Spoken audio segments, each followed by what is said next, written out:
હવે ઘણીવાર એવું થાય કે જ્યાં દુઃખ કે તકલીફ કેવી પડે તો પછી ત્યાં એ દુઃખ કે તકલીફ કેવી જ કેમ, સામેવાળું બોલ્યા વગર કેમ નથી સમજી લેતું, આવો પ્રશ્ન પણ થાય.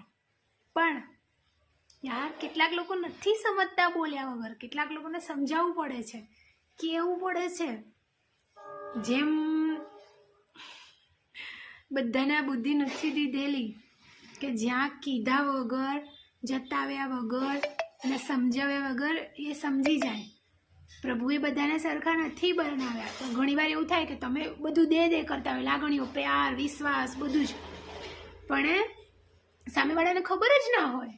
એને કહો, એને બેસાડો, એને વાલથી કહો કે આ બધું હું કરું છું બળદ, જો તું